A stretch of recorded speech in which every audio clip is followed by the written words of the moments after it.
never away. sat quietly for anything. It was just too much. Heck, they twitch it. And I'm not the guy that needs sleep. So we don't have anything. Fidgeting. Yeah, it just doesn't have to keep moving. We got the chamber. Yes, we do the chamber. We do have the chamber. I didn't win a damn thing. How'd you get your stick over? We had like 58. How's it going back there? So we won, but they were all drunk and I was not. You can talk. I've heard your words before. Yeah, so I'm like, they need to drink less and study more as well. We definitely still got a minute before we get. Okay. By the way, thank you for letting me have it. I didn't do it. They did it there. I didn't do it. That's awesome. I love it. Yeah, I like that it's That's easy the one accessible. on ours we used, we didn't hardly get any.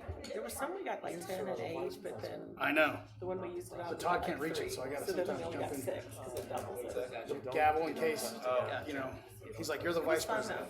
though. I've always thought that. The city should have a tape. Live stream.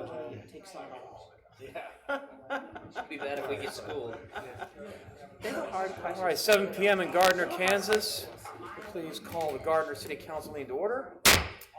For the Pledge of Allegiance. Pledge allegiance to the flag of the United States of America and to the republic for which it stands, one nation under God, indivisible, with liberty and justice for all.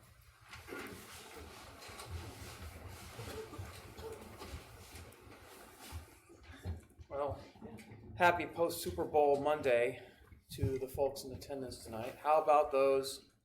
Oh, Man, it's like everybody was up late. Wow. Y'all have hangovers, I think.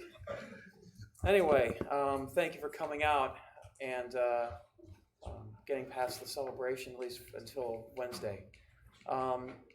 We have a presentation to start off from the Gardner Edgerton Chamber of Commerce.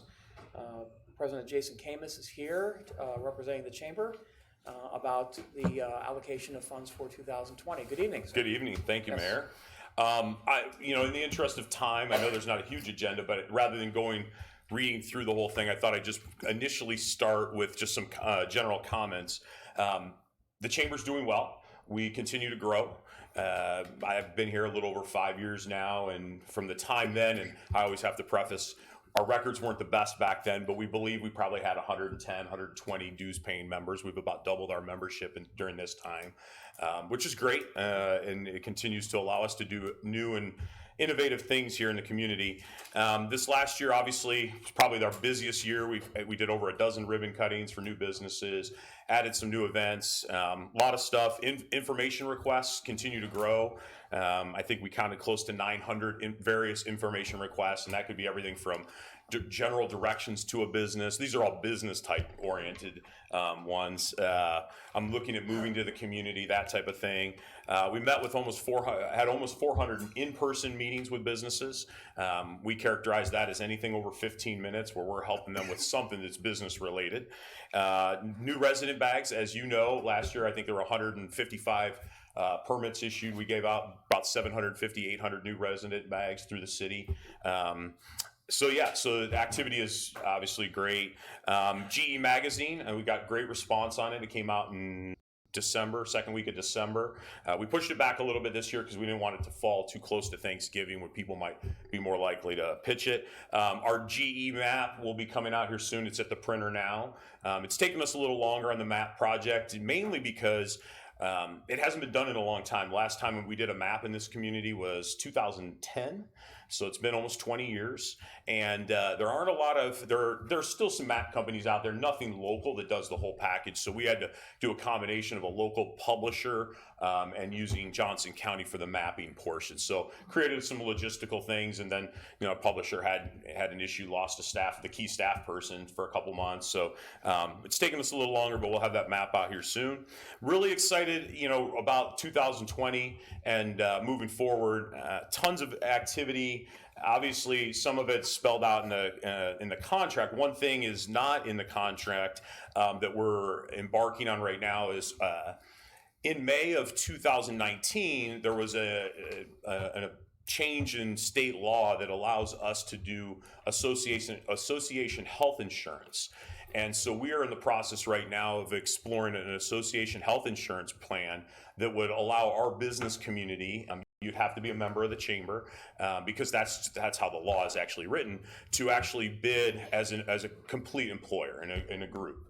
And this is exciting because we've talked with a lot of small businesses here, and they, everybody from a sole proprietor such as Sam Boyajian, who invests and has buildings, to larger employers such as a Tom Mertz at TradeNet. They'll all have the opportunity to bid health insurance this way, and hopefully that'll bring down the cost. It's a lot more complex, and I'll get into it at some point. I'll come back and share a little bit more, but I think that's exciting for the business community and something new that we can offer. The contract is very similar to past years, or to this past year. A few changes that we've kind of clarified a little bit. Economic development is not really spelled out in it, but one of the things that I'll offer, and when people ask, what types of things does a chamber do? How does that vary versus what Greg with the EDC does? Particularly, we do the small stuff. So Greg is usually dealing with all the bigger employers and larger companies looking to come to the area. We typically are working with the smaller ones, and that could be one-on-one with the locale down here when they were going through some process to get contractors and so forth. It could even be bigger, as we've had a couple 50,000, 60,000 square foot projects looking for space that we'll forward on to Greg. We'll get them the initial information, and Greg will work with them from there. So we try to work hand in hand. Same thing if they're a small, I had a sandwich shop in town a month ago, and they're, from the Kansas City market, they're looking for a franchise. So I usually will take them on a tour, do that type of thing. We took the first page, growth and exposure, is very similar to what it's been. Website, ribbon cutting. Grand openings, we always work hand in hand with Danica and the city to kind of coordinate those. We obviously have a couple big ones coming up. The Olathe Health one will probably take place in March. Hopefully a car wash sometime soon after that. Price Chopper, you name it, the new Petco Here store, a lot of things there. Marketing support, business directory, GE Magazine, those are all very, very similar to what we've been doing. The BRE program, we put in a specific number this year. We just thought, hey, if we start with 6, we do this, and it's a matter of, much like with Greg, he will handle the bigger ones, we'll handle the smaller companies, but it's really just systematically getting that information. We meet with businesses on a regular basis, but kind of compiling that information and looking for opportunities where we can help some of our smaller businesses grow here locally.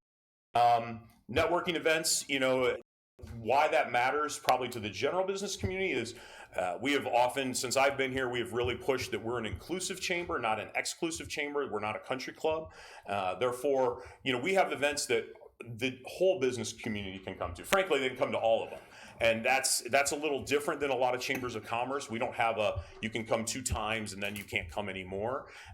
We believe it's good for all businesses to be a part and to be seen. We provide certain value for our members and their investment, but in general, I would say we probably see 10 to 20% of attendees at a lot of our events that are non-members. An example would probably be our realtor contractor event that we had in January.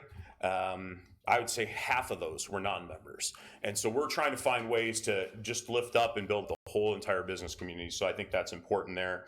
The community profile is something we talked about. Larry and I haven't visited a little bit more in detail there, but the idea is really to have more of an economic development marketing piece. And originally, I think even in last year's, I changed the wording a little bit. I think it talked specifically about print, but as we've talked about, a lot of these companies, they're not even looking for a print publication anymore. They want to go online and find it. So figuring out a way to provide some of that demographic information. We'll provide some of the information that we have. Oftentimes I'll send them to Larry or to the city, or send them over to Greg and that. On the collaboration side, the next piece down, probably the biggest change there is on the first thing we talked about last year, doing a kind of a collaborative economic development event, and due to various issues, we didn't know if that would necessarily work the way it would. And so what we've kind of talked about is, and I've talked with a few people in the community, some of you might have even said something to me at some point, probably 6-7 years ago, there used to be a Southwest Johnson County elected officials group or an event, and we thought it would be a good time maybe for us to try and help bring that back and help facilitate that process with council, with all of Southwest Johnson. which is obviously several different communities, our state legislators, our county representatives, and so forth. So we added that in here, kind of changed that up a little bit. The community leadership program is something we haven't visited about recently, but since Gardner U didn't take off this year, and it's one of the things we kind of put on hold because we don't want to obviously compete with Gardner U. We do think that this type of a business community leadership program is a little different. Typically, a leadership program would be something that your employer would pay for you to attend. You'd attend during the day. Most of the chambers in Johnson County have them at this point. We had one years ago, and so this would be looking at bringing that back. Is it a value? And it's really trying to find ways to encourage businesses to invest in their employees, who therefore invest back in the community with their time and service. Council and so forth. So that's really kind of those are kind of the changes or some of the updates in terms of the business side. Do you want me? Should I go right now, if that works for you, Mayor? Absolutely. Please. So this year, obviously, we've been kind of in a holding pattern with the tourism, the CDB, and partly we knew that was going to be the case 2 years ago when we went through the budget process, because we didn't know when the Hampton was going to open. It obviously opened quite a bit after we thought. When it finally got open last May. There is also, for those who don't know how that works, but they basically are remitting their transient guest tax to the state, and then it comes back. That time schedule changes, and how quick those companies get it in, especially at the initial onset, is a little bit off. And so we had put everything on hold last year, essentially, because we knew the fund wasn't going to have a lot of money, and we were okay because this is a new thing, both for us but also for the community. And also same for this year. We thought that this year we weren't going to know exactly where that fund's going to be until we start seeing a few checks and some maybe a more regular pattern. Kind of our plan is to still provide the same level of service, or the same services, just scale that back accordingly. I usually talk with Matt just to kind of get an idea of, okay, where do you think we're going to be at this year? And in conversation with him, we think we might be a little bit behind what we had planned for. So it'll just start a little bit later again this year until that fund is sufficient in such a way that we can move forward with some of the activities. But really the idea is the same order, kind of. The organizational structure has to be there, so we have an organization. Again, I don't think this has to be super cumbersome, but it has to be something that I think works and we feel comfortable. You feel like it's transparent. We feel like we can manage it on an easier scale. The first two main steps are a visitor profile study to understand who's coming here, what they're spending their money on, and then a marketing plan to go along with that. And then at that point, a lot of people jump to the, what are we going to call this, or what's the name going to be, what's the logo, how many staff? Those are the first. We've got to get through the first steps before we can get to that part. There is a little bit of staff time probably that will take some time of mine or staff to do, but and then there's going to be some ongoing, like we've been working with the Kansas City Air Show. You know, that obviously it's a huge thing that's coming to our area, to our community. We're going to be a part of that, but we're not jumping overboard already. Hey, we can do everything. So one, we don't have the money. Two, we don't really have a plan in place. And I'd hate for us to go out saying, well, we're going to market for sports tournaments when we really know that market, and I'm just saying this from the get-go, that maybe that market's flooded and we should be focusing on, leisure travelers on I-35. And we don't know that. And I think all of us can, form some type of a hypothesis as to what we should be doing, but I think we can actually gather some data to actually back some of that up. So that's kind of where we're at with the tourism. But there's ongoing stuff that we do with tourism anyways, and we will continue to do. In the past, we've contracted at a very low level. I think this last year might have been $2,500, which is general stuff. We have an opportunity to bring a travel writer into town in, I think, in either April or September this year as part of a coalition. There'll be some expense to that. So things like that we can take advantage of that are, I suppose, low cost, high value, we're looking to do. But knowing that, when I get a call from AAA magazine, I think they call me every month and buy an ad for something. Those are the things we're not ready to do yet because we really don't have a plan for them. So that's kind of what I've got. And I figured at this point, I'll just go ahead and answer questions, and unless you'd rather move that down somewhere. Oh, no, I think this would be a perfect opportunity for the council to ask questions. Does anybody have any questions for Mr. Camus? I have a question. What was our commitment last year? Just out of curiosity. $35,000. It's well, let me break it down. So just to be clear, so we have $35,000 for business services is how we lay it out, or chamber services.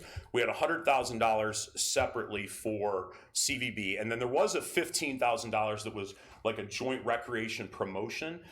We've talked about that with staff and that. We've kind of taken that. We knew that there wasn't really any money that we were going to spend. It was actually going to be money that was being spent for recreation promotion here already, events like the beer and wine festival, stuff like that. So that part, I've never even figured into any of this. So 35, and then it's listed out at the same for this year, Rich. Sure. And what is our neighbors to the south, their commitment this year?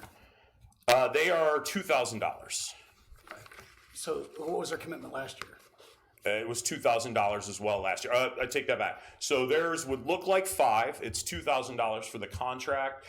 We have theirs broken out with $2,000 for GE Magazine and $1,000 for the